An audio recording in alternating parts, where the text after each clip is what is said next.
Hi there, this is David J. Fielding, Zordon from the Mighty Morphin Power Rangers, and you're listening to the Three Geeks Podcast.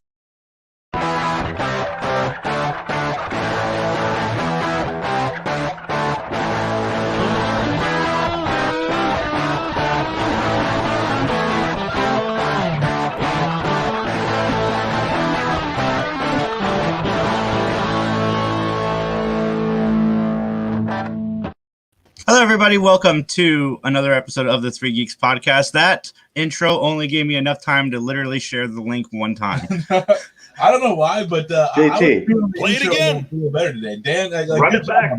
I enjoyed it. JT, that's the one that I wrote for the interview music. It's the short one. It was short for a reason. Do it again. It's a I mean, you can play it.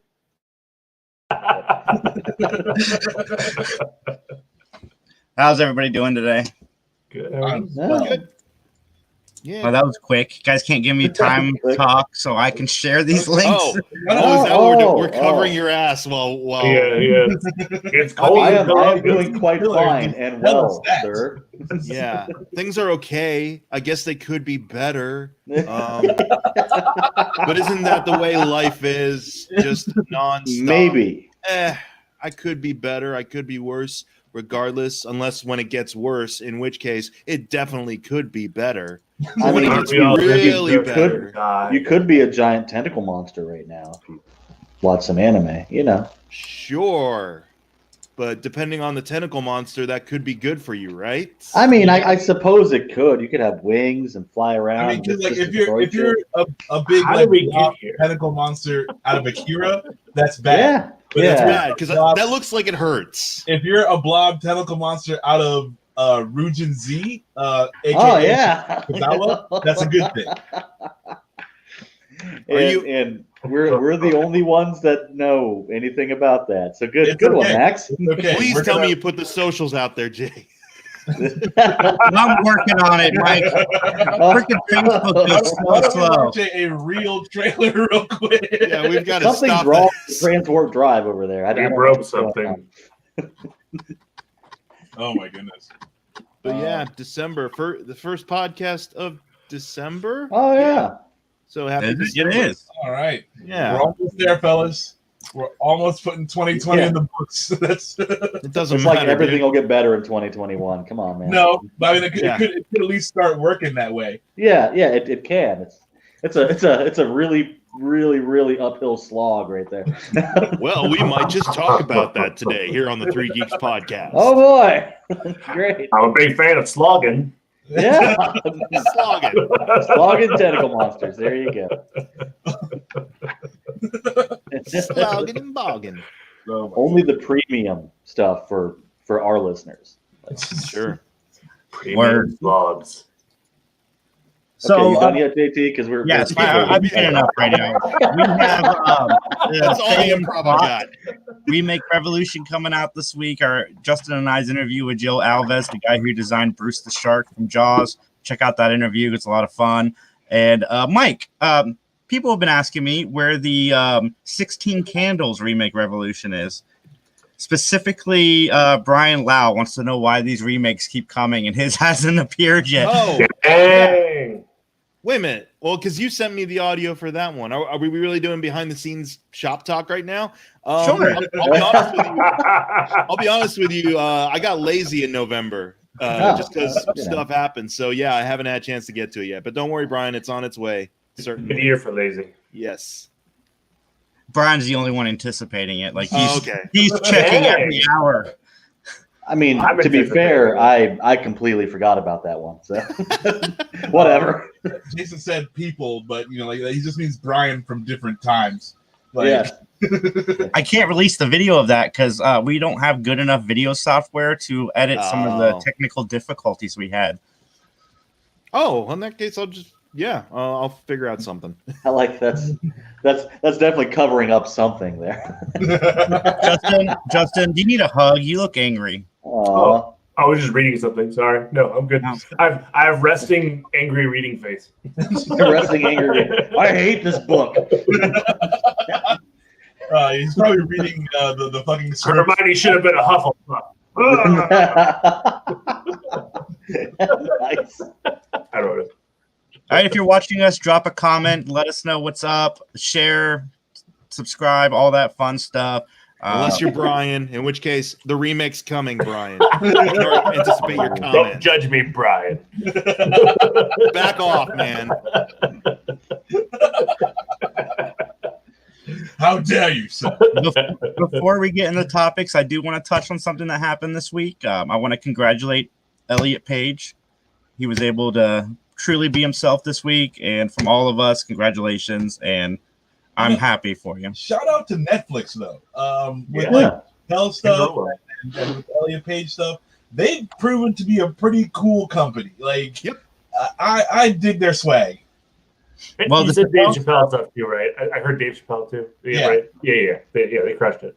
If you don't know about the Chappelle stuff, Max was on HNIC this week, Head Nerds in Charge podcast, and what happened was Viacom, CBS, sold the rights to Hulu and Netflix, so on and so forth. And Chappelle called the heads of Netflix and goes, "Look, I'm not getting paid for this, and I feel kind of dirty that it's on your network." And Netflix is like, "Don't worry about it. We'll take it off." It's cool. Yeah, just like that. Like that's amazing to me, because I mean, like, Chappelle Show, like, is going to get watches like that. Obviously people like it's some of the greatest comedy like you've seen on TV ever, and they're just like, "Oh, okay, you don't like that? We'll take it down." Like that's fucking crazy. Huh. Which is fine for me, and I think a lot of people our age, because it's already up here forever. You can't take that away from us. And he said buy the DVDs or something if you want to watch it. Oh yeah, I've already got the DVD. Yeah, I'm good. I'm set. I can watch Wayne Brady. It streams elsewhere too, but yeah, don't support. Yeah, and they had Elliot Page's credits changed pretty quick as well. So kudos to Netflix. Keep doing your thing. We appreciate it. It's so cool. He was like, okay, like, this is what you want to do. And then there's like, okay, we're going to go back and fucking correct this, into perpetuity. Like, that is, because I wouldn't even thought to do that, Yeah.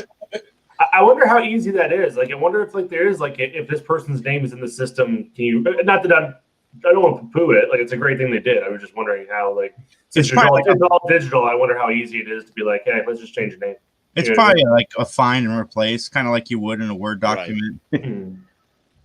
So, kudos to those companies for doing their things. And another company, and a huge surprising twist, something I'm very excited about, even though it is kind of vague on whether or not it'll be free for the streaming service, but we do know Wonder Woman will be free to people who are subscribed.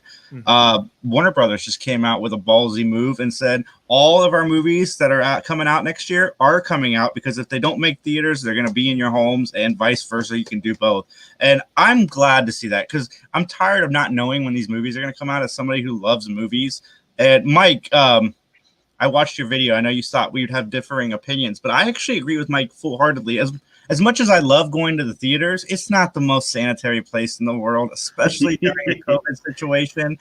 So I like that they're giving us the option. I've got no problem with them. Like, it would kind of kill theaters, but like I'm still subscribed to a monthly theater service that I don't even use now. Like, I'm just hoping that my money helps them stay afloat. Like, it's because I'm not going to the theater. Like, and I still give them my money. So, like, I don't see the problem with it.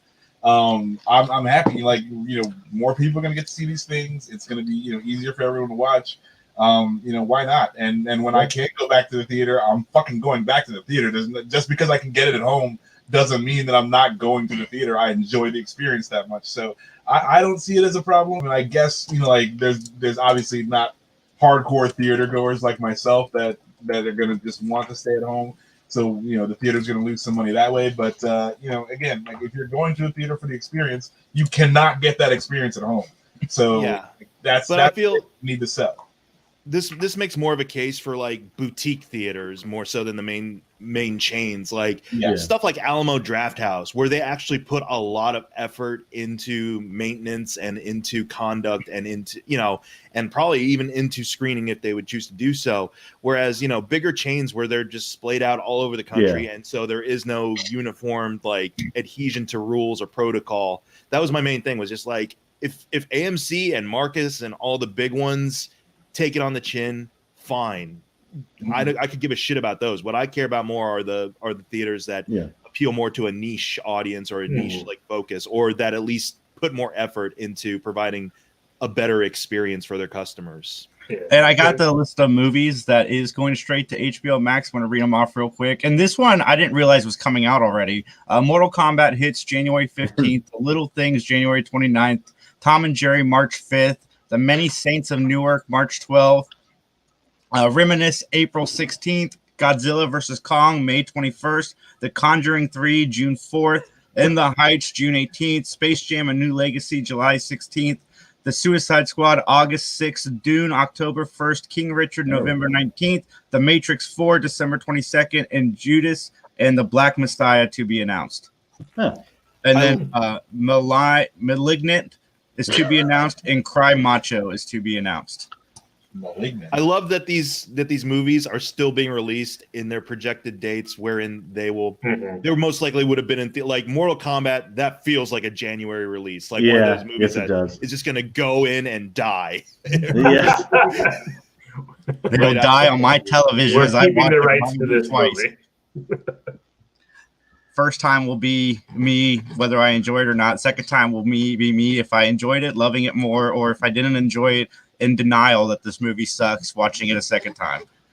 Hey, we can give you the animated one.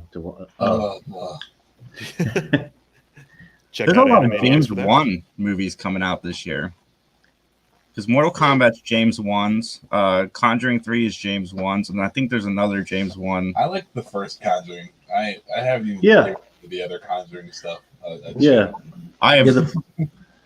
The first Conjuring is really good until the last 10 minutes. Right. So, but I agree with that statement wholeheartedly. But it's hard to keep it after the reveal. You know, like if everything's a weird spooky mystery the whole time, like it's easy to just build on that tension. But then once you release, once the tension is released, that's just like, okay, well, we'll see. Once you see the monster, you see the zipper. Yeah. Ooh. And that's the problem. I have not seen the two Conjuring movies. I've only seen all the peripheral movies. The second one starts pretty strong and then devolves again. Yeah. So, pretty quick. So far out of the ones that I've seen, that my favorite one is the last Annabelle. I don't like any of the other Annabelles. And Annabelle Comes Home with a doll. It's like a haunted house movie. Oh, nope. Okay. I had fun with that. But I'm excited. I need to check them out. It's on my list to do. But those are movies I want to pay attention to, so I don't want to just throw them on in the background.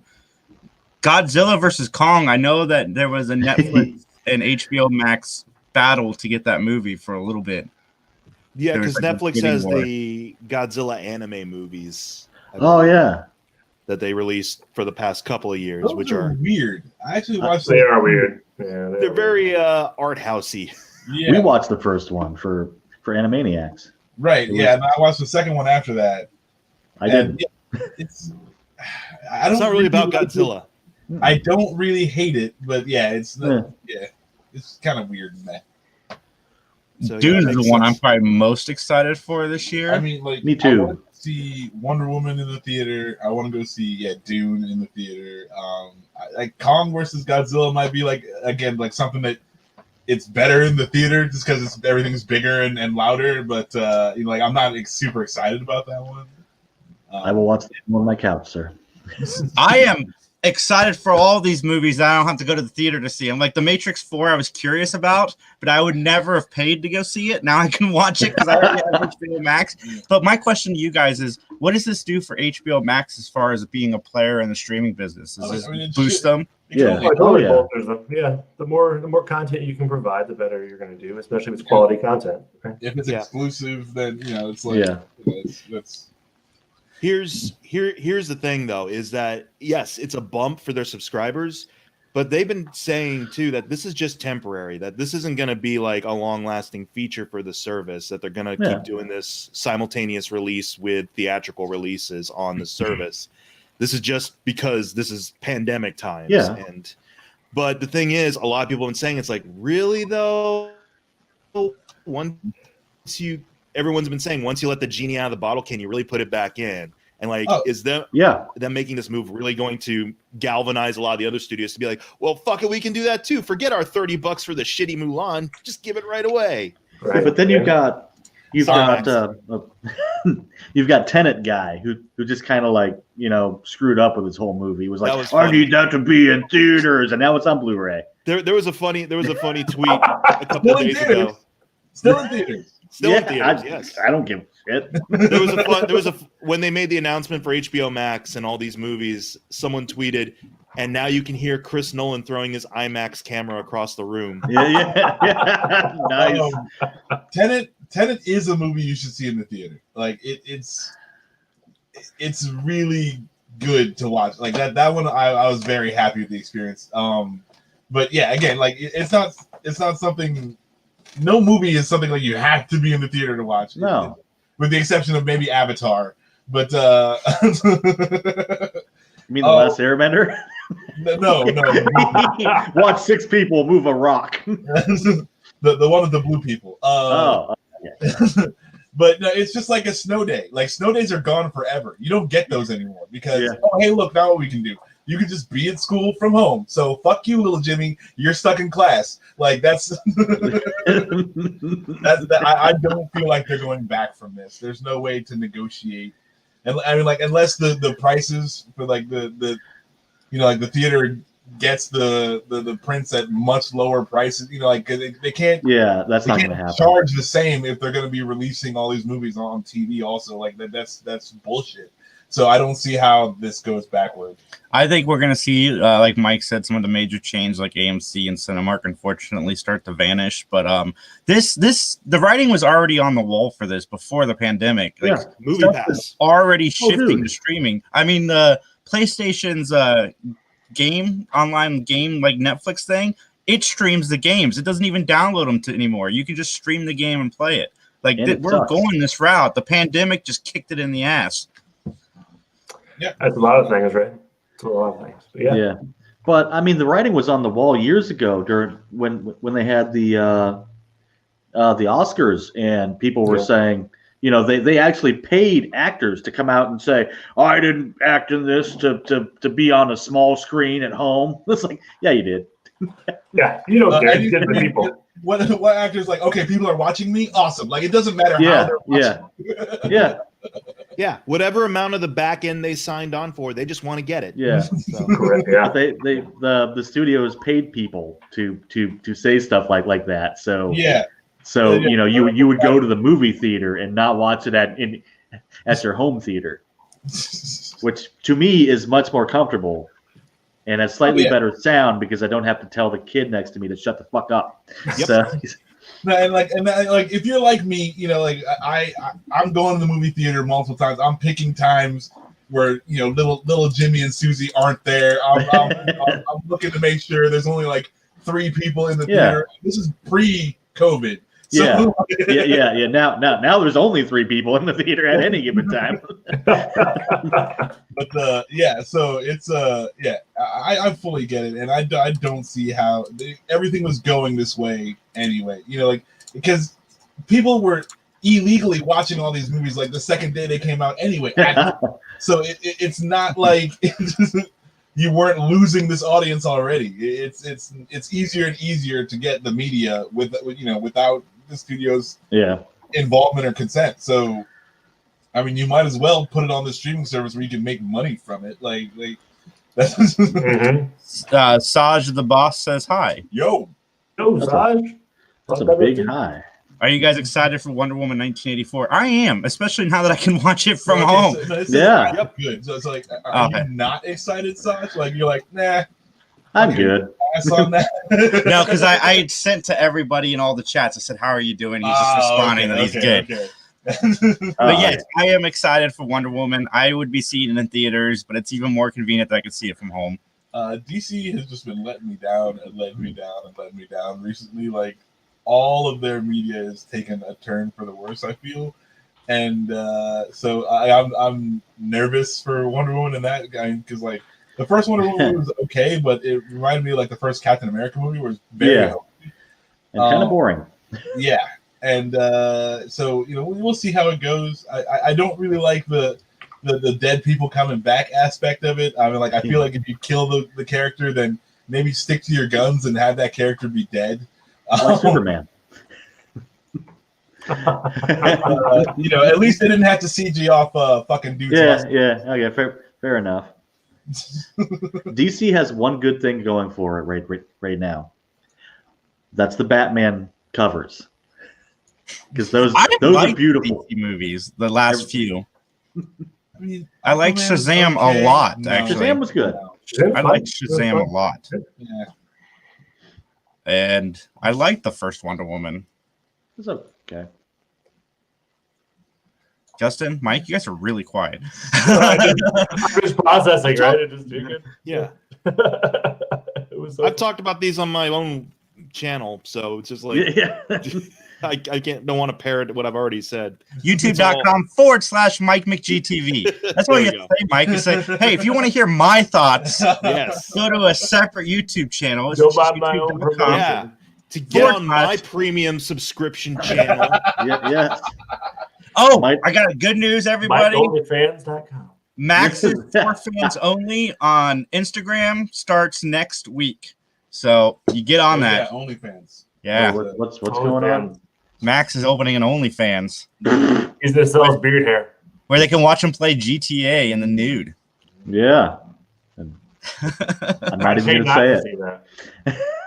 I know people have actually paid me money to not do that. So, what if it's like a clock, like a continuous clock of people adding a couple of dollars to keep playing GTA? Yep, like, I'm gonna do it. If y'all don't pay me the money, I'm gonna do it. Just hold the entire world hostage. All right, Roger's next question is kind of a spoiler, so let me throw the spoiler alert up. We're going to talk about the Mandalorian's latest episode now.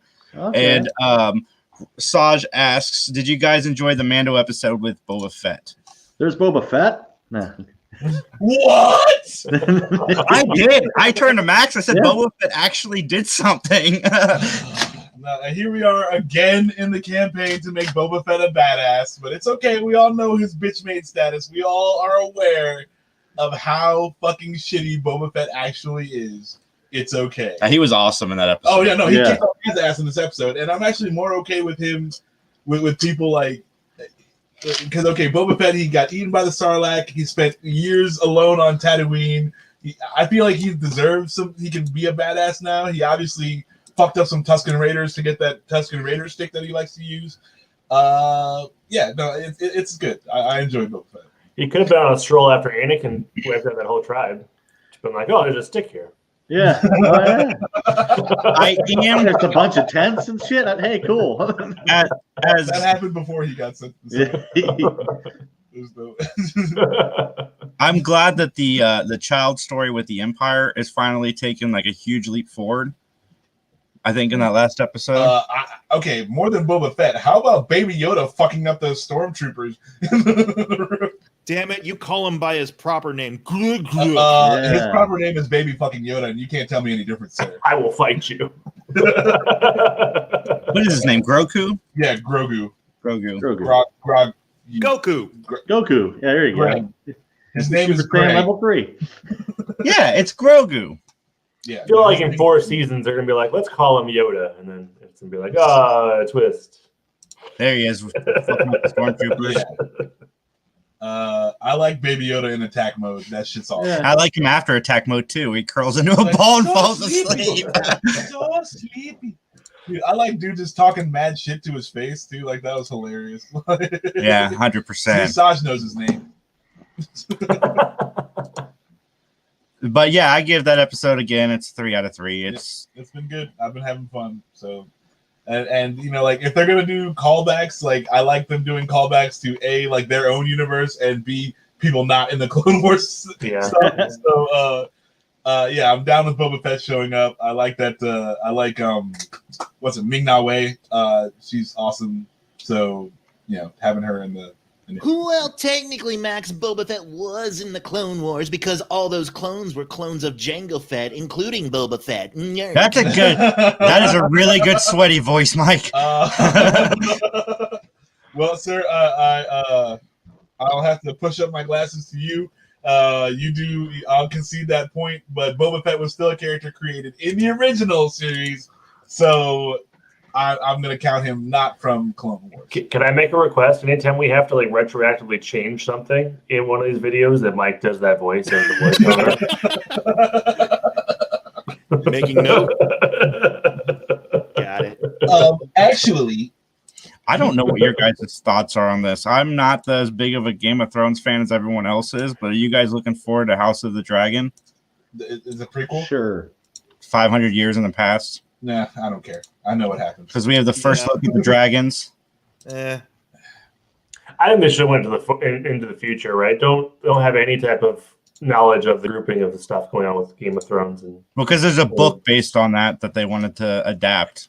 They wanted to start adapting the novels. They didn't. I mean, I guess that helps because the one time they didn't adapt from the novel, it was garbage. Yeah, they didn't stick the landing at all. It was also just rushed. It was obviously rushed. It wasn't so much garbage as it was just, it was brushed, and it's like, well, we only got so much time, so here, Yeah. And like everyone figured out how to fast travel. It's like, oh, we hit level 30. And it was just. I just don't understand. You had a cash cow. Like, you were printing money with that show. Dude, you're just like, let's just run through this real fast. They wanted out, man. They had a Star Wars at the time they wanted to make. Oh, wow. Yeah, and they screwed it up by rushing the end of the Game of Thrones. It's like, okay, you rush through this thing, you make a mediocre product, and then that product kills your fucking job that you were rushing the fucking job for in the first place. Like, I'm glad it happened. I want George R.R. Martin to get back to his main passion, which is writing episodes of Beauty and the Beast with Linda Hamilton and Ron Perlman. Hey, I want that shit back.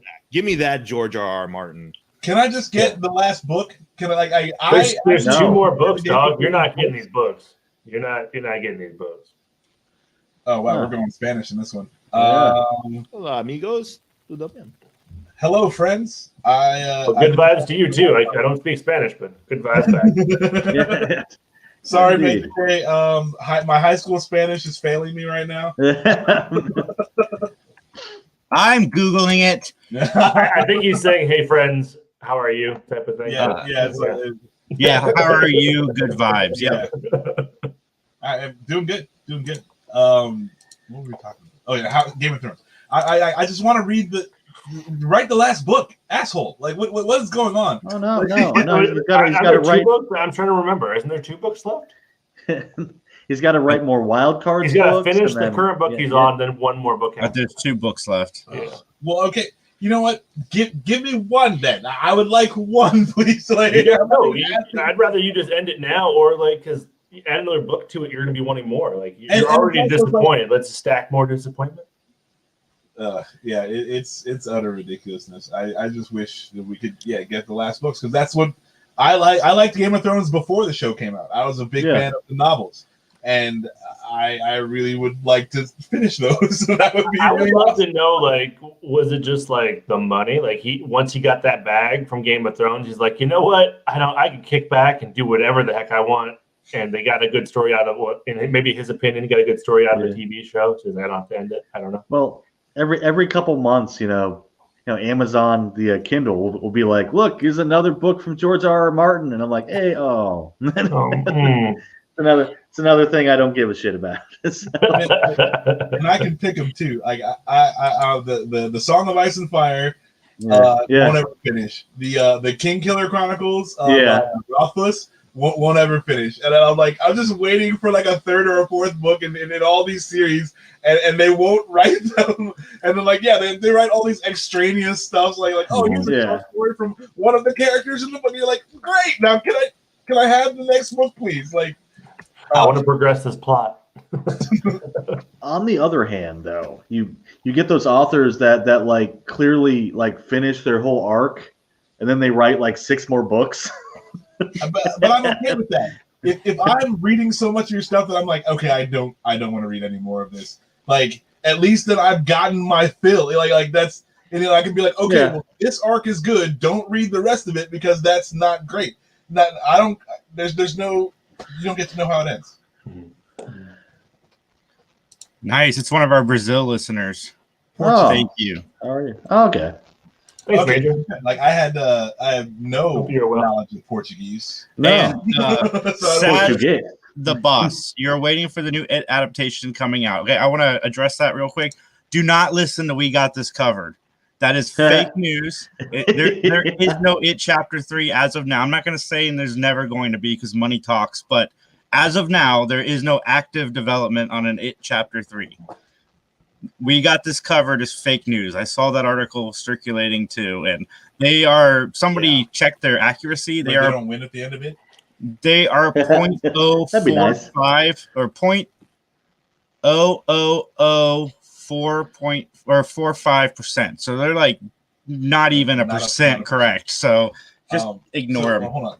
Now, I thought they kill it at the end of it. But they kill the bad guys at the end of all horror movies. I'm saying that, there's nothing planned now, Max. I'm just saying money does talk. I'm just saying. I mean, can we get the magic space turtle this time?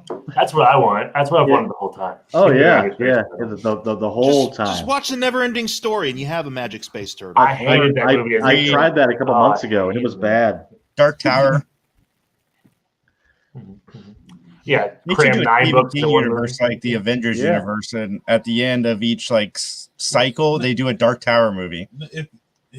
I would like it if they would spend the time to do a proper Dark Tower. I think it's great for a TV show. Throw it on Netflix. Yeah, HBO could do Dark Tower. For sure. Yeah, that would be awesome. But they don't. It's like I'm very surprised that they made a new Dune movie because it's very hard to do well, and you might need a 4-hour movie to make it all work. Yeah. And so I was very surprised that they went for Dune again, but the Dark Tower the same way. The books get bigger and bigger as you go, and there's 7 books, and it also encompasses all of the Stephen King books that he's ever written, and Stephen King himself. So it's there's this whole thing that's really, really weird and hard to do. But you can't do a 2-hour movie and even with Idris Elba and Matthew McConaughey and make it work. That's not the way to do it. Saj, there is a rumor that Stephen King is working on some kind of short story in the It universe, but there's nothing on the slate for Diary or anything right now. Diary. Derry. Diary. Diary. I don't care. The last time Stephen King went back though with Dr. Sleep, I thought he did a really good job. So I mean, if he wants to revisit the It world, especially Stephen King, I think Stephen King, right? I think he's a better writer now than he was before. I think Stephen King already screwed up the It world by the end of the It book. So it's touching each other's tongues and stuff or whatever. No. I mean, do you want me to go over the end right now? Because I can't. Yeah, it is dumb. Go ahead, man. There's a giant spider, and the kids are sent to do battle with it from a giant space turtle. That tells them that they have to that one of them has to lock tongues with the giant spider and tell jokes to each other. And the first one to unlock loses, because that's what you do to a killer clown monster. You kiss it and tell a joke with your tongue in its mouth. Yes, that's got to be difficult. Yeah, but I mean. That's a cocaine's a hell of a drug, kids. yeah. I mean, that's almost as shitty an ending as just insulting the spider clown monster until it grows real small, and then you beat it, and that's the end. I mean, neither of them worked for me. It's almost as if this premise is cocaine fueled. Well, no, yeah, like the actual TV miniseries had a better ending than both the book and the movie. They just go up to the spider and rip its heart out. There you go. It's all you need. I don't like the miniseries ending at all. And other happier news for our buddy Mike down there. David Lynch is coming back to television. Looks like for a Netflix project, which has heavy Twin Peaks teases surrounding this property, and I guess the Palmers live on Wisteria Lane. Is that correct, guys? I'll have to research again, possibly, but yeah, it could be a tie-in. It could be the continuation of the return. I don't know. It's just It's just good. I just like to see David Lynch working. He's working right now, technically. If you go to like his YouTube channel, David Lynch Theater, it's awesome. He does like daily weather reports, and like he does like a lottery on his channel every day, and just to hear his voice being like, today in California, it's overcast slightly with a chance of some warmer weather as the day goes on, and that's it. It's just like I could listen to that all day, and I do. How many times have you guys watched him interrogate the monkey? Twice. Yeah. I saw it twice. Twice. I've turned it on more times than that to mess with my kids, but yeah, twice. Man. No, it's good stuff. I just got Elephant Man on Criterion. Nice. Yeah, that's a good one. I like that. That is probably his most coherent film. Yes. No, Straight Story. I mean, Blue Velvet is coherent. It just goes to some weird places. Yeah. The Elephant Man, I think, is his most. Yeah, it's just a straight story about it.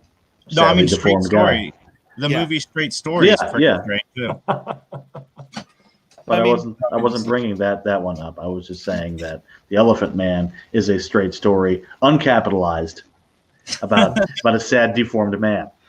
No, I understand. I was bringing up Straight Story. Yeah. Fair. I love Lynch, and I love it when he's able to do what he wants to do. That dude is too out there for me.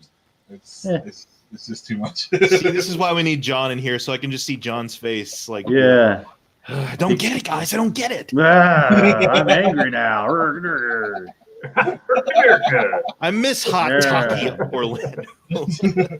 Fear of a Black Planet. You know? Hot take Orlando. Dan, did you finish the return yet? No, but I will. I've heard that for 3 years now, Dan. I know. I'm sorry. There's so many things I need to watch. Dan, I will return. Speaking of the return, I will return your Baldur's Gate game because I put up for 13 seconds and I was like, "This is not the Baldur's Gate that I thought it was." Top down? Where you? Which Baldur's Gate now? I'm curious. It's the double pack that just came out, the remastered one. On the Switch. Which Baldur's Gate did you think it was? The one from PS2.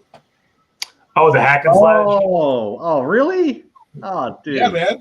The other one's so much better. The one Dan gave you is a lot better. Yeah. Just get yourself some Diablo, and you'll be fine. Yeah. No, I gotta go back to Diablo. I was like, it was way too much stuff. Yeah, I'm not this involved in the game. Oh, come on, man! You got to pause it, and then you got to pick all your spells, and you got to move the guys around, and then die anyway. And it's oh my gosh! Fun. When I was a kid, I couldn't get past like a certain tavern because I kept clicking the wrong word choices, so they would just gang up and murder me. Hey, you insulted my mother. I'm going to murder you now. Yeah. Run away. Wait, your mother's a lovely woman. I swear. I was on GOG during their giant sale, and I grabbed all the old D&D games, like from the 90s. Yeah. I don't know. Neverwinter Nights and no, like the two Ravenloft ones. Oh, that old one. And Eye of the Beholder 1, 2, and 3. Yeah, so good. But yeah, no, I'll get that back to you. Okay. And since we're not doing Animaniacs this week, I was hoping you'd be available for a Shaolin Sofa. Oh yes. And I've got a movie options for you this time. We're gonna switch it. Yeah. What have we got here? This will be a nice teaser for it. All right, your choices are between The Great Wall and The Iron Man or whatever with Jackie Chan and Arnold Schwarzenegger. Oh, I heard that's that awful. one. I want to see that one. I don't care about The Great Wall. I want to see that one. The Great Wall had the pretty boy actors in it, right? Yeah, Matt Damon. And The Mandalorian. Oh, really? Oh. Yeah. It also had. Does he play the Mandalorian on the Great Wall? Because that could be worth it. As far as I know, yes, he actually does. Hey, I was curious. Speaking of Shaolin Sofa, you guys ever watch anything on El Rey? Like any of the kung fu movies or anything like that? The Santo movies, the wow. Luchador supernatural movies, because they have those all the time on El Rey. We've mostly just been using Dan's extensive library of old kung fu movies. And then Max goes, "This is old and dumb," and that's the end of the show. No, it's not. It's a 5-minute podcast. That is untrue. And Animaniacs, yes, but for Shall and Sofa, that is untrue. Well, if you want to hear Max say that more, I'd recommend you get some movies off of El Rey. Okay, like the old amazing. like Santos movies are on there? Yeah, dude. I saw Fist of Death over Thanksgiving and so forth. I love how happy Mike is right now. And then they had five finger. Got it. Five Fingers of Death. 5 Fingers of Death. Yeah. Yeah. Sorry, I don't know why I blanked on that one, but yeah. Where he's literally called Iron Fist. Yeah. Yes. Like I showed Max. Thank you, my pets. The 5 Deadly Venoms, and he was not impressed. The 5 Deadly Venoms. He was like, "This is old and dumb," and I was like, "This is great, Max." And he's like, "No, old and dumb." Yeah, it's old and dumb. It's basically if it's not the one with the cop that goes through the building with the same plot as Judge Dredd, he doesn't like it. I can respect that. True. They had Crippled Avengers on as well. Oh, nice. The Master of the Flying Guillotine. I like that one. You didn't like that one. Bullshit. Go back and listen to the podcast, man. You're like this is stupid. And the guy has stretchy arms, and I don't like it. That would have the freaking the fake ass Mr. Fantastic, didn't it? Dalzim, but yes. I just picture Max sitting down in a sofa with a bucket of popcorn and saying, "I am the law," watching these different martial arts movies. My pets are weird. We missed you last week. Hey. Welcome to the party. Watching kung fu movies on El Rey. Hey, there you go. You're supposed to be watching us. Not really. I probably take precedent over El Rey with El Rey movies, honestly, because they are amazing. All right, I got to check that out. Yes. Some of us like various versions of the Child's Play movies. I like the first one. First one's good. Some of us don't like the Child's Play movies at all. I like the 2 newest ones the best, but I like the first 2 as well. I like it when they were comedies. Me too. That was my favorite part of those movies. The laughs I got out of it. Bride of Chucky. I'm all rubber, baby. Yeah. Didn't what's his name? Pippin from Lord of the Rings voice like his son or something? Probably. I didn't know that. That's cool. Son of Chucky or something like that. I thought that was Billy Boyd or whatever his name is. I think that's his name. I don't know. Is it Sam? Sam Samwise from Lord of the Rings. Yeah, he just walks around, talks about potatoes. Roast them, mash them, put them in a stew, boil them in a stew. All right, we'll go to break early today because everybody's starting to get quiet. And I know after break, everybody we're fine. We're talking about Lord of the Rings and kung fu movies and. And you put on the topics and you're trying to cover for yourself. Really. Jason, man, you can't. And just because you're point at everybody else. Dodge has a question for us. Okay. Do guys like Cats the movie? I love Cats. Speaking of, I wish that was a David Lynch movie. Yeah, that would have been much better. Oh man, that was terrible. I have not seen Cats the movie. I don't plan to see Cats. You saw Cats the movie? Yes. I had to take the girl to watch Cats the movie, and I had to sit through it without complaining, and I only fell asleep once. So that's. It's amazing. I watched it, streaming because it was supposed to be terrible, and I was like, "Well, let's watch this piece of shit then." So. Oh, absolutely! You don't watch it because you think you'll genuinely get something out of it. Excited laughs. Like after they adapted Les Miserables with I don't know, angry punchy guy, and he couldn't fucking sing at all. So Judi Dench is bad. Like, she is bad. We should do a remake of Cats and just throw in Freudenberg. Who hurt you, bro? Who hurt you? Oh, Saj. Oh, Saj. Everyone enjoys it for different reasons. Is like how I enjoy The Room. I did not. Yeah. Hi, Mark. Yeah. They should have animated little cat buttholes on everybody. Like that would have made the movie better. Like I don't know. That movie. That would be funny for the first 4 minutes. Then I'd be upset seeing cat. Doesn't that cut exist of the buttholes? Isn't there a butthole cut? There should be. Or is that a joke? I'm not gonna watch it again. 2 hours of deleted scenes. Yeah. Man, imagine you having to be the effects house that has to go back to work on that.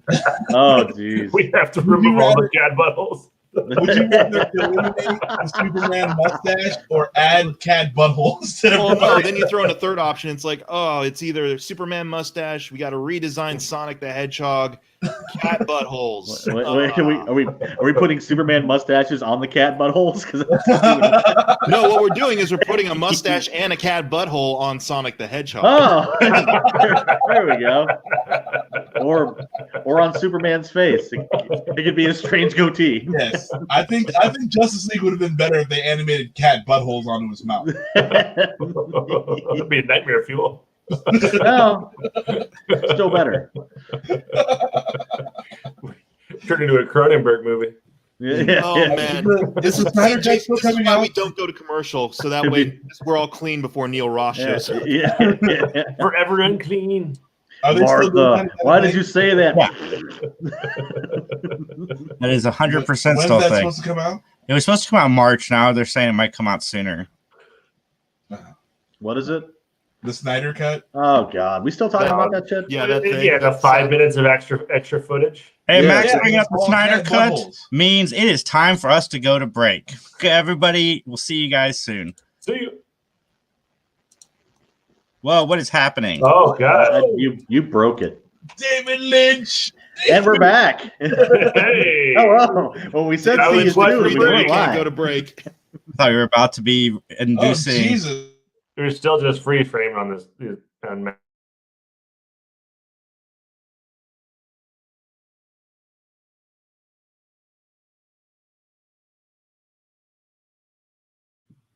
Sound.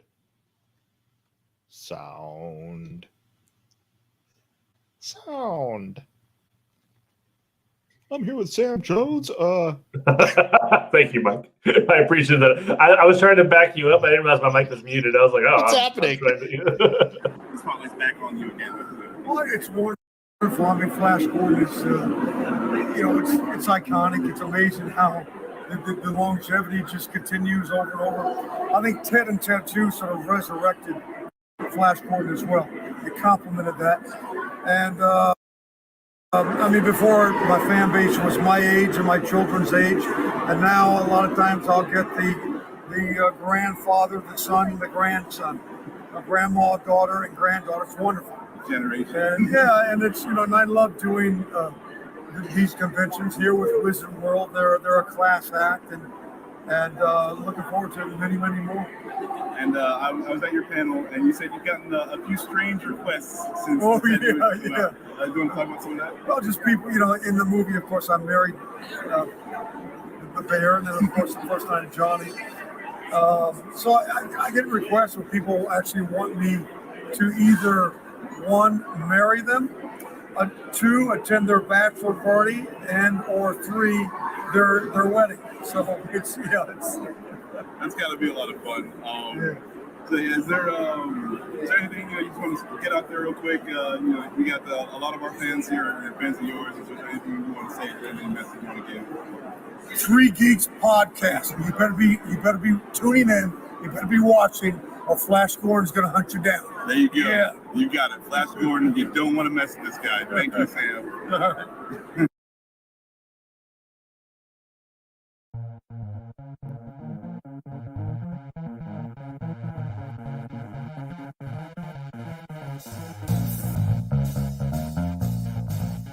Hey everybody, it's John Orlando from the PBD Cast.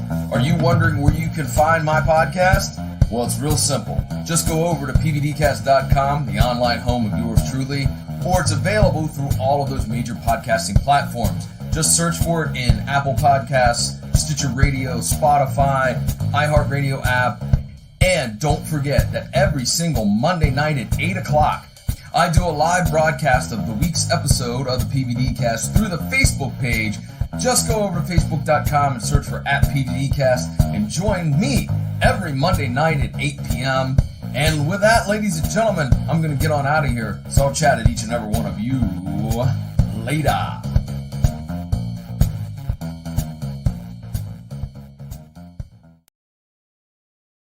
Hi, I'm Casper. And I'm Becky Gremlin. And we're the hosts of Don't Fuck With the Original.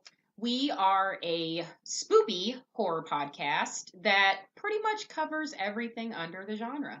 We cover haunted locations, we cover true crime, cryptids, movies, anything you can literally think of. We are all over it. Everything spoopy. On Wednesdays, and why? Wednesdays are for podcast. Thanks, guys. Jason, what's wrong, man? You seem to be a little bit down in the dumps. I've just been searching the internet all day trying to find a podcast dedicated to Matlock, and I can't seem to find it. What? Funny you mentioned that. I know of a podcast called Matt Talk, and it takes a look at every single episode of that beloved series and critiques it and reviews it, discusses it, even sometimes pokes fun at it. Wait a minute. We're the hosts of that. That's right. Yes, of course. Why? I don't understand why you forgot that. But nonetheless, folks, you can check out Matt Talk. We have a great Facebook page. It's at Matt Talk Podcast. You could get the episodes wherever you find podcast episodes. And we make it easy on you, don't we, Jason? Sometimes we just put the link for Anchor right there in the description of each announcement when an episode comes out. And all you got to do is click and listen. And Jason, where can folks get in touch with us if they want to comment, say on this silly commercial or on any episode of Matt Talk? All you need to do is go to benmatttalk@gmail.com. You can drop us a line on Facebook. We'd love to hear from you. Twitter account coming soon. Get in contact with us. There you go. And right now we have 8 episodes in the can. We got plenty more coming up. So check it out. We love Matlock. We certainly do. And so with that, we'll see you in the courtroom. Well, not literally, figuratively. Bonjour tout le monde. It's Jesse Camacho, and you're listening to the Three Geeks Podcast.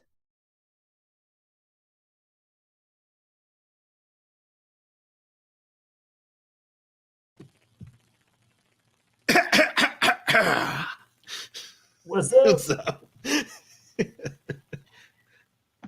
I love it when somebody mutes me and doesn't unmute me. Yeah. Jesus.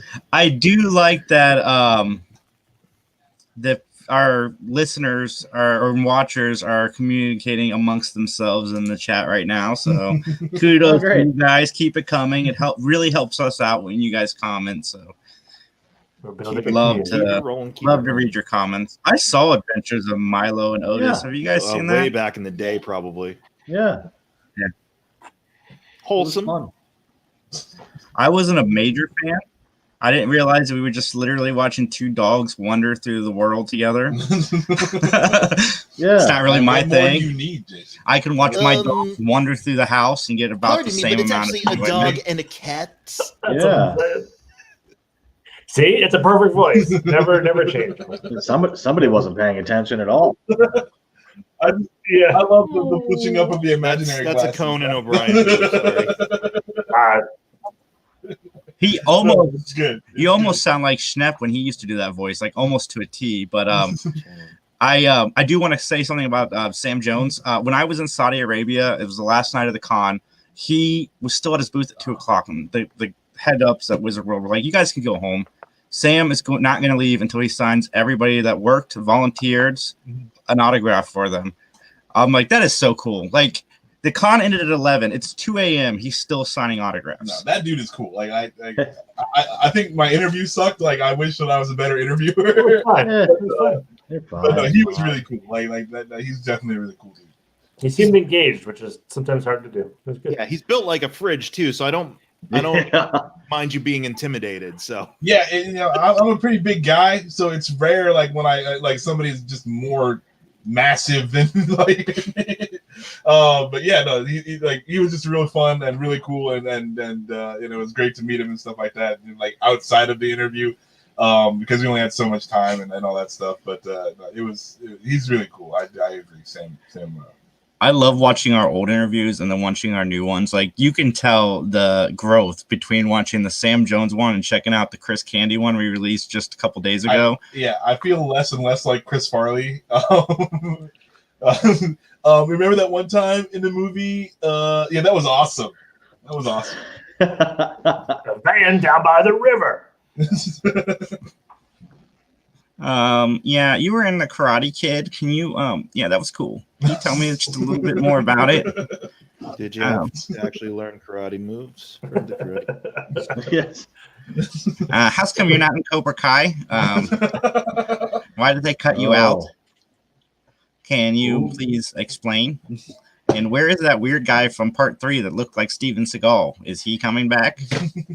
For the longest time, I thought that dude was Jason David Frank. I was like, that was almost the interview. When I first saw Power Rangers, I'm like, is that the dude from Karate Kid Part 3? It looks like the dude from Karate Kid Part 3, even though it wasn't. Oh man, back in high school.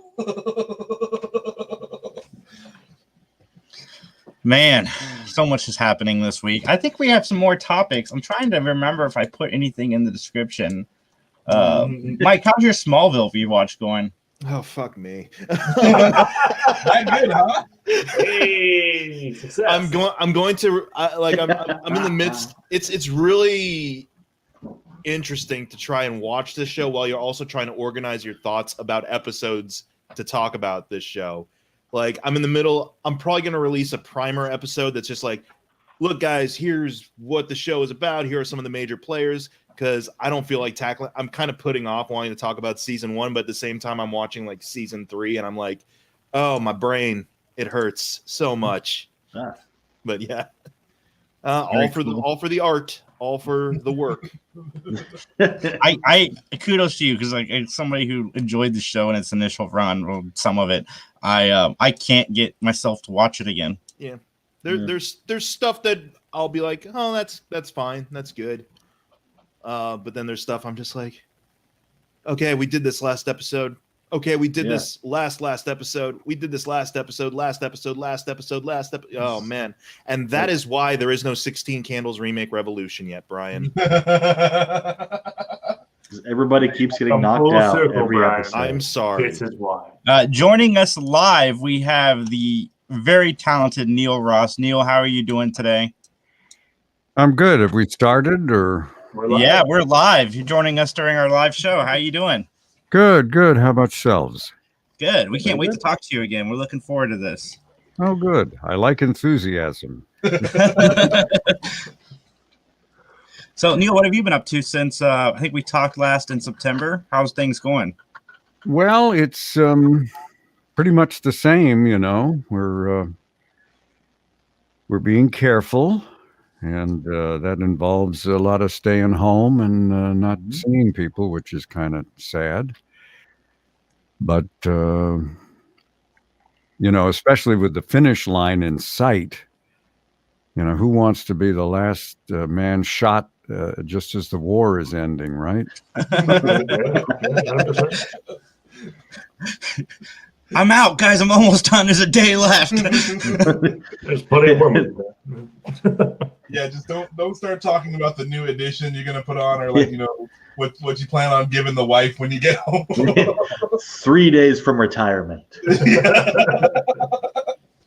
Well, sometimes it happens. I had a buddy whose dad dropped dead. Like, you know, he'd already bought the Winnebago and it was sitting in the driveway. And oh man, you know, you just don't know. That would be my luck. Got to embrace it now while you can. Absolutely. Yeah. Well, last time you were on, we left off in 1985, and the first question I want to ask you about is, I know this is a show Max was a huge fan of, Centurions. How did you get involved with that? The same way that I got involved with just about everything else, and that was an audition. Somebody was kind enough to invite me to read for the show, and in I went. And something kind of weird happened.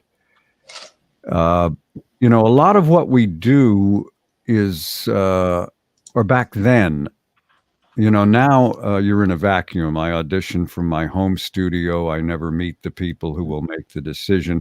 But in those days, in a lot of cases, right through the glass were the people who were going to decide. So you would audition with one eye on the page and the other eye looking in the window to see if anybody was jumping up and down and high-fiving. You know, you would try to judge how. And if they looked bored or uninterested, you'd say, let me try something else. Let me try something else. And so you're doing variations on a theme, and I stumble into a voice, and they love it. And in the back of my mind, I'm going, what am I doing? I don't even know what I'm doing. And but it sounds familiar. So anyway, they say thanks a lot, and I leave. And at some point, it suddenly hits me. Oh, my God, I've ripped my friend Pat Fraley off. That's a voice he does. Oh, dear. What do I do? You know, and I didn't do anything. So then we show up for the callbacks, and who's sitting in the green room? Pat Fraley. And I said, geez, Pat, I got to make a confession here. I stole this voice from you. He says, that's interesting. That's the same voice I used when I auditioned. And I said, what the hell are we going to do? And he said, well, nothing, you know, we're not both going to get this job anyway. Like, you know, no harm, no foul. Well, sure as shooting, they booked both of us. And now we show up at the first session, and they play the reference tapes, and they've essentially chosen the same voice for two different characters. What the hell are we going to do? Unfortunately, we were good friends with the director, and he says, you guys work something out. So we went back to the time-honored tradition, goes all the way back to the golden age of radio. My old friend Vic Perrin telling me about how he worked with another guy named Harry Bartell, and they had kind of similar voices. And so they'd get called in to do an episode of Gunsmoke, the radio version, and they just go, well, you go high, I'll go low, and that solved the problem. So that's what we did on Centurions. The trouble was Pat suggested I go high, and he would go low, and I think he's better at going high than I am. Anyway, the first couple of episodes were very conscious of this whole thing, especially the director. Every time I do a line, everybody's screaming, higher, higher, higher. If I get any higher, I'm going to get offers from the Vienna Boys Choir, you know. Calm the hell down. And finally we worked it out, and we're able to separate the voices. But that was one of the odd things that happens now and then. You know, you get in an audition, you're riffing like mad, and it isn't until you get out of there you realize, oh, I was doing a sort of a Walter Brennanish thing in there. I didn't even realize it. You know, well, you know, Walter is no longer in the business, so that's not a problem. But when you start ripping off close personal friends, yeah, it can, you know. Do you prefer that though? Like when you can kind of get that automatic feedback, you know, like, okay, well, I need to try something else, so this is definitely not working. Is that something you miss? Absolutely, yeah. Excuse me. And here I have a thing I can pull to take myself off the air when I'm coughing, but I don't use it. Anyway, yeah, I mean, I call it the invisible dartboard these days. It's like they put a blindfold on you and say, well, there's a dartboard somewhere in here. See if you can hit it. And as I say, in those days, you would look through the window and there'd be 3 or 4 people in there, and you'd keep your eye on them and just keep changing it up until everybody started jumping up and down, you know. And we don't have that anymore. At least I don't. I was curious. I wasn't able to sit in on the prior interview with you in September, but it's a pleasure to see you there. My name is Mike, and I've been a fan of actually a lot of your shows without even realizing it, and recognizing like, wow, you mentioned like Pat Fraley, who I would remember from something like Ninja Turtles, and also like that whole stable of voice actors from especially around that time period who are, you know, you're all still finding a lot of work and still being able to kind of work with each other. I'm curious, like, is there a particular rhythm you get into with certain actors when you find, hey, we're working on this project together and we've been working since 1985 or since like maybe the Spider-Man show or something like that? Are there moments like that where you're kind of like you figured out how to kind of read the other actor's performance and what to kind of complement it with if you find yourself working against them frequently? Yeah, sure. That's helpful. The better you know them,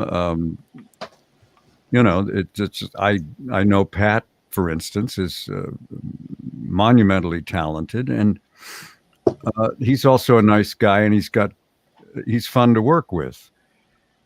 Some people can be a little annoying in the studio, but Pat and many others, it's just you find out they're in the cast, and you go, oh, okay, great, he'll be fun, he'll be a delight to work with.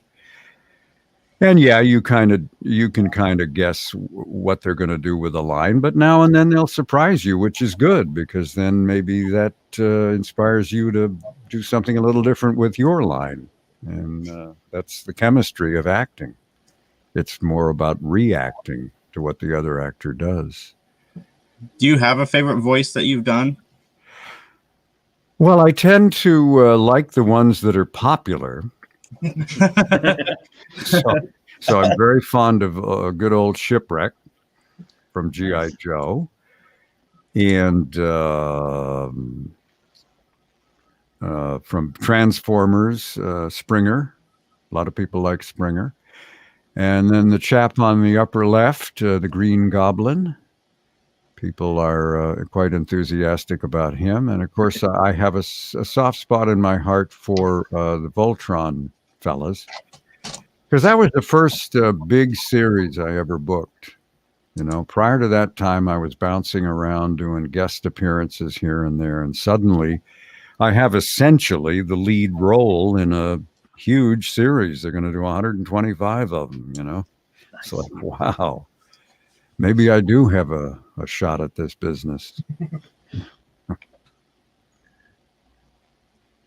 Wow, got really quiet. Sorry about that.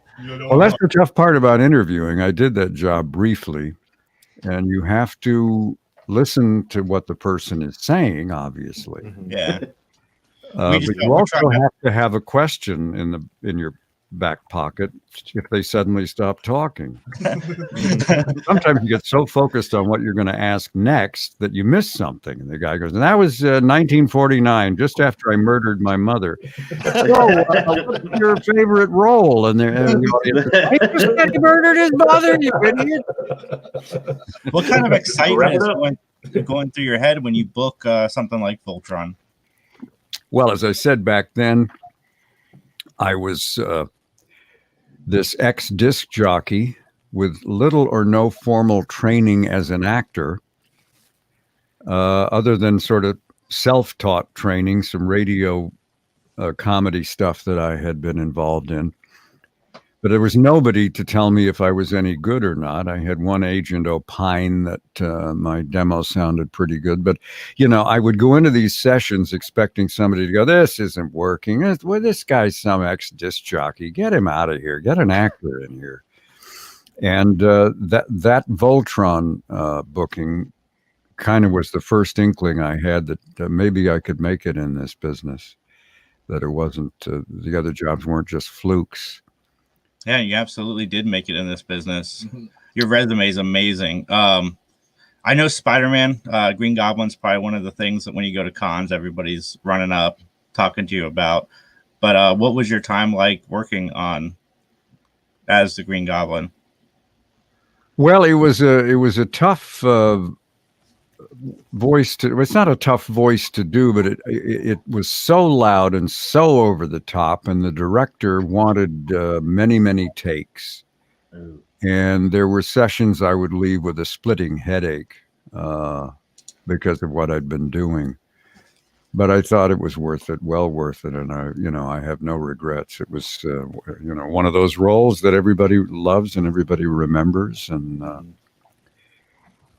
I was curious to kind of go off of that, because I know you had previously portrayed the character on like Spider-Man and His Amazing Friend, or Norman Osborn at least on Spider-Man and His Amazing Friends briefly, but also a plethora of other Marvel characters, as it were. It's like, is there is there a certain quality you try to keep in mind for when it is a particular show, like say a superhero show compared to a purely comedic kind of old-fashioned cartoon? Oh, sure. You have to sort of alter your approach. Every show sort of has its own tone, and you have to alter your performance to fit in. If the director says, I remember Wally Burr, who, as you probably know, directed both G.I. Joe and Transformers. He said what he was shooting for was the level of performance that you would see and hear in the old movie serials, which you guys wouldn't be familiar with. I'm only familiar with them because we saw some of them when I was a kid at the YMCA. They used to show movies, and they would show these serials. Always ended with a cliffhanger every episode. It was like watching television once a week, except, we had to show up at the YMCA. And they were produced cheaply, by these studios. They were mainly aimed at kids on Saturday morning, just like the cartoons. And they had a certain level of performance, and that's what Wally was going for, those old serials from the 40s. You're saying something, Blacksmith, and I'm not hearing it. I'm sorry, we're doing a little shop talk back. Oh, okay. I thought you were asking a question. We're trying to get that next question prepped. Yeah. Do you get excited when you find out one of the voices you did gets to come back and be a part of another show, like Mike was saying with Green Goblin? Because you voiced Green Goblin in many, many different iterations. And when you find out they're going to use that character again, do you have to audition? Or do they call you up and say, hey, we're doing Spider-Man. You were really great as the Green Goblin. Would you like to be the Green Goblin again? There's not very much of that. In fact, sometimes having done the character previously works against you, because whenever they reboot a show, it's like they want to put their stamp on it. They don't want any part of that old show because we're going to do a lot better. And that sort of includes the actors. I'm not sure if the people who did Spider-Man, the animated series, even knew I had done those characters in the past, and I sure wasn't about to tell them. And yes, I had to audition for it. Sure, absolutely. So, no, the only time, well, you've done this before, we like you back again. It happens occasionally, but not very often. Not very often in our line, anyway. It's not like you're playing Spider-Man in the movies, and sometimes they change actors even in the movies. It's. Oh yeah, no, especially Spider-Man. Yes. Spider-Man changes every week. It drives me nuts when I'm watching a show and then the voice changes. I like it when the voices stay somewhat consistent. Yeah, I can see where that would be a problem. I don't know. I was not involved in the show or the movie. I was just on the sidelines. But when they did the movie version of Teenage Mutant Ninja Turtles and replaced everybody with celebrities, I was hoping the kids would rise up in righteous indignation and not go to this movie. But no, they showed up in droves. And the producers look at that and go, well, it doesn't matter. They don't have any loyalty to these voices. We don't need to worry about that. On the other hand, you get in a situation like, The Simpsons. Yeah. You're going to replace Nancy Cartwright? You're going to replace Dan Castellaneta? I don't think so. Not without an uproar. Well, even if they found an absolute dead-on sound-alike, would they have the acting chops? Which is, everybody thinks it's about the voice. And obviously you have to do some kind of a voice, but then it's the acting. In the chemistry, I mean, for a cast like The Simpsons that have been together for 28 years, you can't replace that chemistry. No, I don't think you can. Yeah. And I've seen those guys do that live, and they're definitely feed off each other very, very well. It'd be crazy to change. Oh, sorry. That brings up an interesting point. The idea of just even in shows that you're currently working on, when I know this was kind of a thing in certain shows where, say, for example, Pat Fraley was voicing a character that's pretty well known, and then one episode I'm like, that's not Pat Fraley in that character. Someone's covering for him, or like Townsend Coleman or someone like that. Like, did that ever have to happen to you where a character you would voice regularly, maybe whatever due to circumstances, they needed someone else to cover that voice for you? You know, the only time I can think of that I'm aware of, somebody pointed out that on one, people, it's funny, people just, some people anyway, just obsess over these shows. But I remember I got an email from a guy, and he said, in such and such an episode of Transformers, I think it was Transformers, you're supposed to be this character, but it's somebody else's voice. And he actually sent me a clip of the thing, and he was right. And he said, what happened? I said, I honestly don't know. Obviously, Wally and I screwed up somehow, and, you know, or there was a foul up in the editing process. I don't know. But the only character I know for sure that got somebody else did was this character. I don't know if you guys remember Hector Delgado. Not Hector Delgado. What am I saying? What was his name? He was sort of a ripoff of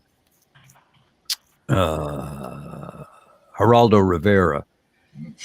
He was sort of the newsman in all these different shows. What was his? Oh, Hector Ramirez. and he was the eager young reporter, and he was never a regular, but he would pop up. He was in G.I. Joe, and he was in what was the show that the women, Gem. He was in Gem, and he was in Inhumanoids. Nice. And he was in one episode of Transformers, and it's not my voice. And I know nothing about it. You know, he only had a couple of lines, and all I can think is somebody said, oh, this is a minor character. Nobody will notice. Fred, can you do this? You know, I have no answer for that, but that's the only one I know where they stuck somebody else in there. Right. Yeah, Hector Delgado is Shipwreck. What am I saying? Yeah, Hector Ramirez. When you go into the vocal booth, let's say you're doing a series or a character that's already been voiced before, do you listen to the previous voice, or do you go at it completely from your own, like from scratch? When you're saying it was voiced by, you're saying it was voiced by another person? Yeah, I mean, when you take over, or when you do the same character somewhere down the line, do you go into it fresh, or do you check out what the previous person brought to the role? I don't think I've ever had that experience. Everything I've done, you know, it started from scratch. Okay. You know, there are times when they want to sound alike because an actor is just not available. Usually that happens with celebrities. This is a little known area of the business, but if you can absolutely do a particular actor who is hot, dead on, you'll work, because what happens is they're in post-production, and they suddenly realize, oh my God, when he did this line, a car went by. Oh, what are we going to do? Can we get him? And well, no, he's in Europe shooting a movie. Oh, if there's a guy available who can run in and loop that line and nobody realizes it, everybody's thrilled, including the big star. In fact, I know of one instance where the star became aware that there was a guy who could do him, and he went around saying, you ever have a problem, call this guy, because he's perfect. You know, they'll come in and loop a line, but sometimes they're a continent away working on something else, and there's, you know, these people are under the gun time-wise. And there's a lot of that in movie trailers where they want a character to say a line that they never really said in the movie. And again, can you match this voice, which I'm not any good at. Once in a blue moon, I'll luck into something. There are people who are, you know, Corey Burton, for instance, is just marvelous at that. It's amazing. Yeah, that's like, you know, actors. You're like in the Quentin Tarantino movie when like Brad Pitt was always Leonardo DiCaprio's stunt double. Like it's like, okay, well, if you need any voice work, you call this guy. Like he's my guy. Like that's pretty cool too. Yeah, yeah. Well, it's so helpful for everybody, you know, and it's certainly no infringement on the star. They don't need it. Right. you know. Yeah. Just a hassle for them to show up to do this one line. It's so much easier to plug this guy in. Anyway. No. I was really curious because I saw that you were also in Harvey Birdman, Attorney at Law, which was one of my favorite Adult Swim shows. I'm curious when it comes to, say, a show that when you go into, you know, like, okay, this is meant for, say, an older audience than a lot of the cartoons or a lot of the shows that I'm accustomed to voicing for. Is there a benefit or a drawback to kind of gearing your voice or your performance more towards older audiences or anything like that, or things that might tackle more adult themes? Like, yeah, well, you have to, you know, in a lot of cases, they want, they'll say this, we want it to sound like it's on camera. We're animating it, but, you know, we want it to sound just the way the soundtrack or the audio track of Breaking Bad sounds, or, you know, pick your show. And so obviously, you can't start doing a voice like this, you know. Yeah, and in a lot of cases, you just use your more or less your natural voice, and you underplay. And so, yeah, sure, absolutely, you have to make the adjustment. Although that Harvey Birdman character was so ridiculously over the top that I wasn't underplaying, but right. The whole premise is that it's a law firm and cartoon characters show up. It's like, yeah. And then he did that, that stuff, which is actually rather hard to do. I always dreaded that. It's like, oh, I got to do that nonsense stuff again. I'll do that. When you sit down and you've been given a character that's never been done before, it's never been in any kind of medium, how do you go about finding the voice for that character? Well, I don't think that I'm any different from anybody else, although I could be wrong, but you walk in most of the time in the green room, there's a bulletin board and there's a picture of the character head on and profile, just like in prison. And then there's a 2 or 3 paragraph description of his, his personality, his foibles, what have you. And then sometimes there's a suggestion. We hear this as a gruff voice, but we're open to any interpretation you may have.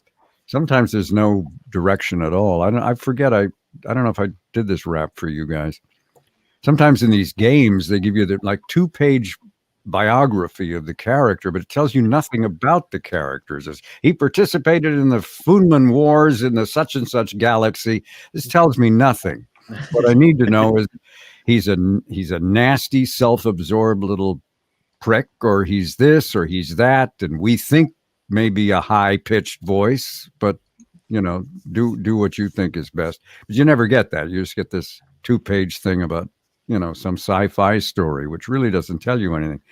Anyway, so you're looking at these 2 little drawings and you absorb the information. And then if all goes well, you begin to hear a voice in your head that you think should be coming out of that character's mouth. And that's what you do when you go into the audition. You also try to have 2 or 3 alternatives in your hip pocket in case you start to do what you think is a winner and they go, no, we don't want that. What else you got? You better have another couple of voices in mind, or you're just, that's all I got. So that's my process, and I gotta believe most the rest of the folks do it more or less the same way. Have you ever tried to play it opposite? You're like, okay, well, they see gruff guy, like sort of like a Mike Tyson situation where like the voice doesn't necessarily match the picture, but I'm not remembering anything specific, but I'm sure I've done that. You want to try to, if you can, sometimes come up with something unique.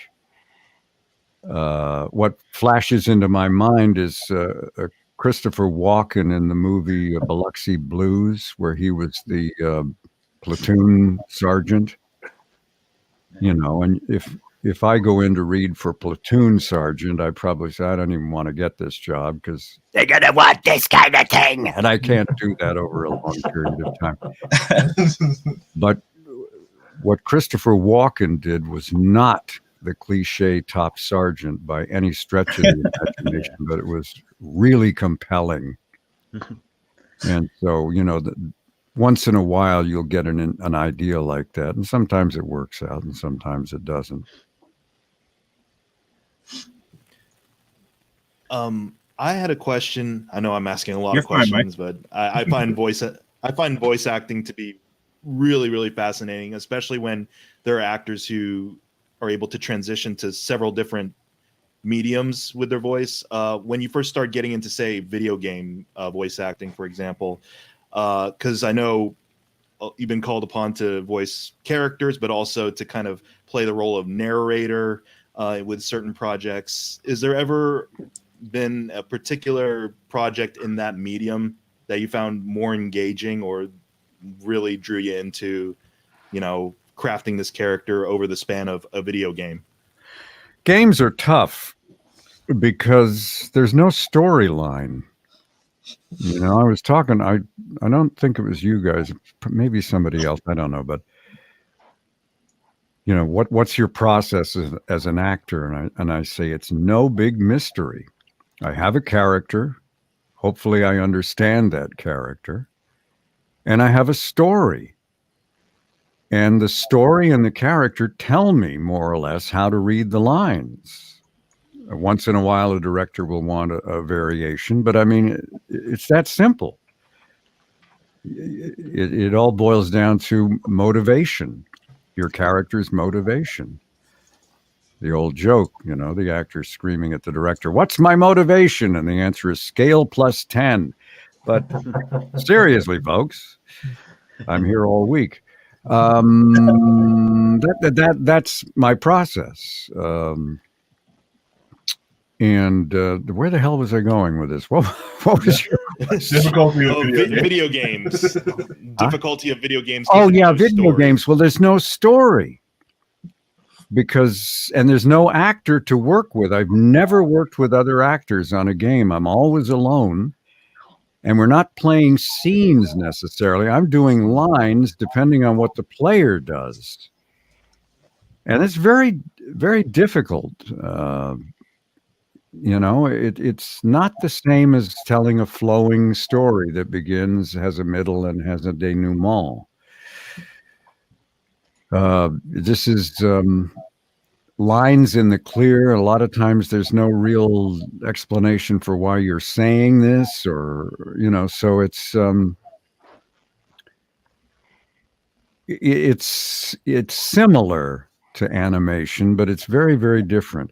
The reason that it's funny, I used to get so angry with Wally and some other, but he was the biggest offender. You're trying to play a scene, and he would keep interrupting. So in other words, an actor would throw me a feed line like, "I'm going to get you," and my line is, "Oh no, you're not." Well, Wally wouldn't like the "I'm going to get you," so I would jump in with, "Oh no, no, we need to go back. Chris, could you do that?" And he would do that to me like 10 or 11 times. And finally you go, "Oh, the hell with it." And you go sit in a chair in the back. And then, of course, the actor gets the line right. And now Wally's looking in the window like, "Where are you with your line?" Well, I was there 10 times, Wally, and you cut me off. But as a result of all of that, I learned how to ramp up a line from nothing. "Oh, no, you're not," without the feed line. And that has helped me in games because, again, I'm ramping stuff up out of nowhere with no idea what the storyline really is. And so, I can hear Wally in animation heaven chortling and going, "See, I knew what I was doing all along." So when you work for the Primetime Emmy Awards or the AFI Lifetime Achievement Awards, what's that experience like? What are you doing when you do those award shows? Mostly praying fiercely that I don't screw up. No, it's an interesting thing, and it's funny. I started at the top. The first one of these I ever did was the Academy Awards in 2003. And I had never done anything like this. And the director who cast me, offhandedly, he'd actually listened to me when I was a disc jockey and remembered me from that. And he said, you'll be good for this because you've got a live background, live broadcasting background. And I didn't think a great deal about it. But when I got in there and started doing the rehearsals, I realized what he was talking about. Because, a lot of people in the voiceover business did not come out of radio. I don't know where they come out of, but they've never done anything live. They breathe into a studio and they go, well, this should be easy. I'll knock this out around take 7 or 8. Well, when you're live, there's nothing but a bunch of take ones. And that's the only shot you get. Well, I'd spent 20 years being live. Obviously, there wasn't as much on the line as there is with the Academy Awards. But the big difference, of course, is when you're a disc jockey, you can kind of control things. You get in trouble, you spin a record real fast and figure out what went wrong. But these shows, they roll on like a giant wheel, and you got to be one of the cogs that fits in. When they say stand by, announce, go. That's when you do it, not before, not much after. I mean, you got to be on your toes. And, I learned very quickly I couldn't watch the show. What I had to do was page ahead to my next announce and make sure I knew what my cue was so I would be ready to hear the guy on the phone saying, announce, go. And I just could not focus on the acceptance speech. I don't care how heartwarming it was. If I got distracted and started watching the show, I would blow a cue. I knew that. So a lot of times you'll want to go back and watch the show because you really missed most of it. You were concentrating on your part. And I was very lucky. It was a 2-person show, the Academy Awards. I worked with Randy Thomas, who does a lot of award shows, and she was very generous, very, very helpful. I wouldn't have made it through without her. And then I did the primetime show on my own and the AFI stuff on my own. But, I mean, especially the Academy Awards. I mean, you're looking at this, I had a thing with a red button and a green button.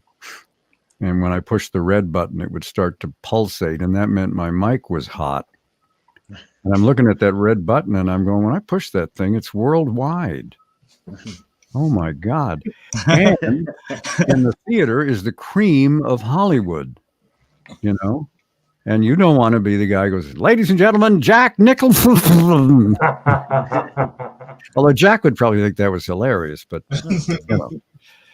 And so it's a lot of pressure, I couldn't do. I would misuse that power and get fired like immediately.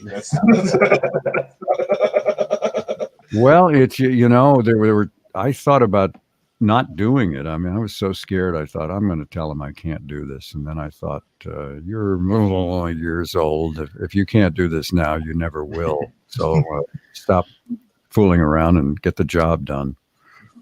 But.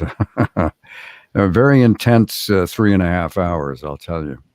So you've done award shows, you've done voiceover. So what do you personally enjoy doing the most? Is it like announcing for something like Press Your Luck, doing the award shows, or is it sitting down, developing the character and doing, some of the animation work? I got to tell you, I love it all. Every phase of the thing has its pluses and minuses, but I, whatever they want, I enjoy all of it. That's why I've been so damn lucky. I mean, how many people get to spend virtually their entire professional life doing something they love? I initially loved radio. Eventually that began to it was like a marriage that was going bad, and just my luck, along came voiceovers, and suddenly I'm back doing something I love again, and I've never fallen out of love of it. Any phase of it. I'm thinking the only thing I used to do a job for these infomercials, and they would have a piece of copy like call insert number here.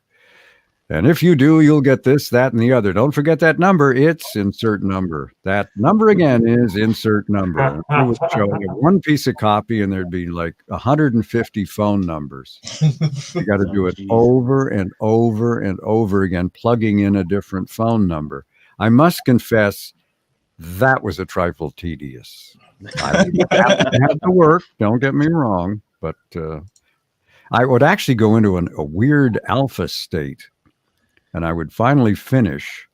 And if you'd said to me, how long do you think that took? I would say 45 minutes. And then I'd look at the clock and realize I'd been in there for 3 hours or whatever it was. It was just, it's like, where was I during most of that time? And I'd say to the engineer, did you listen to all of this? Are you sure I got all those numbers? Yeah, it's all right. Okay. I'm suffering from amnesia. It's like just driving down a long straight road, right? It's like, I don't know how long I've been doing this. Something like that. But that's one tiny little example. But I love it all, man. It's great. So everybody that's watching, check out his book, Vocal Recall. You can get it from Amazon.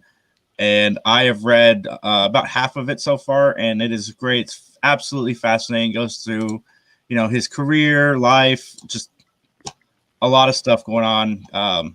His radio career, highly recommend it. Vocal Recall. I'll put the link in the description of this video as well. Neil, thank you so much for joining us. It was an absolute pleasure, as always. Very entertaining and very educational. Oh, thank you, Jason. Oh, I enjoy doing this. I talk about my favorite subject, me. So it's my pleasure. And there's an audio version of the book. Is it read by you? Yes, amazingly enough. I won this hugely competitive audition to be the narrator of the book. I don't know how that happened, but yeah. So it's available at the website, or if you're an Audible person, it's available at Audible as well. And so should you want to hear me read that in my dulcet tones, you can. Awesome. Again, Neil, thank you so much for joining us. Everybody, you guys can find the links to all of Neil's stuff in the description of this video or this audio. Or watch any animated thing from the 80s. You're going to find Neil there. Neil is like our other friend of the show, Larry Hankin, where he is in everything. And I'll give you the answer to that Frank Welker gave to me once when I was just barely in the business. And I didn't know who Frank was. All I knew was every place I showed up to work, he was in the show. And about the fifth time that happened, I said, are you in everything? He said, I sure hope so. Nice. That's the goal. Yeah. Again, thank you so much. We look forward to talking to you again sometime in the future. All right, guys. Thanks again. I enjoyed it. Thank you. Stay safe out there. I shall endeavor to do that. You do the same. All right. Thank you. I'm leaving the studio. Bye, Neil. We miss you. We love you, Neil. Neil is a lot of fun. I've had Larry call me 6 times since that interview. So I'm going to leave this podcast up to Max and Mike for a second while I go find out what Larry needs. And guys, have fun. All right. See you. I have trouble with Neil Ross just because, I'm kind of starstruck. Starstruck, yeah. Yeah. And I'm just like, you played one of my favorite. It's the same Chris Farley thing. I'm like, remember that time when you made this cartoon? Was that a lot of fun? And yeah, he's got such a storied career that I'm sure he gets a lot of these questions about certain characters or certain series quite a bit, that it's like you got to have a response at this point. But you don't want to be that guy. You don't want to be that guy. Absolutely. But yeah, that's kind of the magic, but also the challenge of it. Like you said, just make sure you have another question in the back pocket. Right. It's such a fun industry to learn about too. I mean, it's one of the most adaptable kind of professions, I feel, because like you said, you could do announcing, you could do DJing, voicing characters for a series, you know, not having any context, but they still want your voice in a video game. Like, I'm a little sad. I didn't get to ask him about the Knights of the Old Republic. Because like the character that he plays, I think you get to kill him. So like, I wonder if, like doing the possible death scenes. You like so next time if we have Neil Ross on again, I need to ask him about that. Like, I'll need to ask him about death scene. How does that go? Like a lot of the industry stuff, I'm really curious. Like I forgot to ask him, like, you know, putting together a reel. Like what are some of the core tenets you feel for a voice actor to have in their demo reel to bring to, like, you know, producers and things like that. Like, what do you need? What are they looking for? Like, and do you have visuals to that? like, can you just send them a tape? Like you're in an unsigned band with just like you know random things on it. Like, well, no, because you know, for a while I've been playfully dabbling with getting into some kind of voice acting, and so I have put together reels before, and so it can be very nerve-wracking. Because it's like, well, you need to change your inflection on this tone, or they're actually looking for something more along this lines, and constantly, like what Lavoy was saying, I was like, I've been there with smaller stuff, with smaller projects. Absolutely, it's like, Jay heightened in the industry. Neil Ross, that guy's awesome. I called Larry at the wrong time. He was thinking the wrong time for his podcast, so that's why he was blowing me up. He's like, "Where the fuck are these guys?" We got somebody else. What the hell? He's like, I'm sorry. I had the wrong time. I'll talk to you soon. John's like, what the hell happened, man? We got 20 minutes. What should we talk about, guys? There was some more controversial stuff. But yes, his agent sent us a copy of the book, and I know Scott's been reading it too. Oh, so everybody out there should check it out. And I'm pretty sure I sent it to all of you guys too to check out. But this is the vocal recall one. Yeah, I gotta read that. It's good stuff. So cool.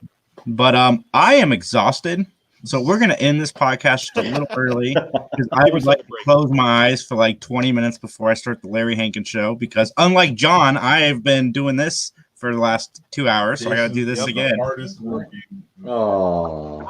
man, 3 Geeks. Oh, Justin, I'm going to air this on the air. We have a lot of interviews this week. I took 2 weeks off, but the interviews kept coming, so I scheduled them all for this week.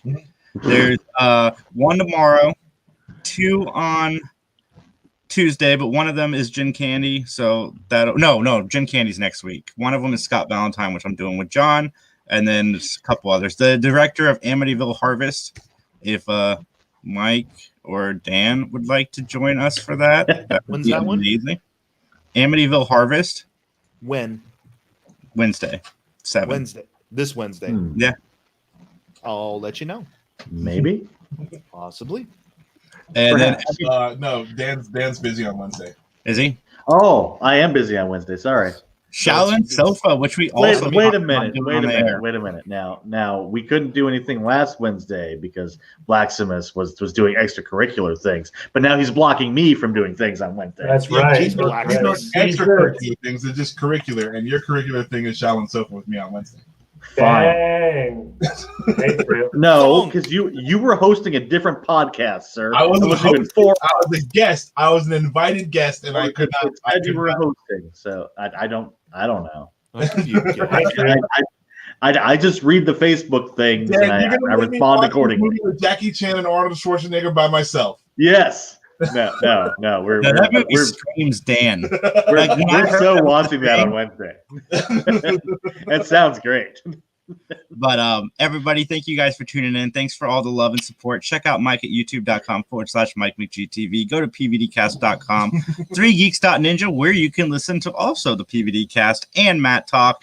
And from all of us, have a great day. Recycle your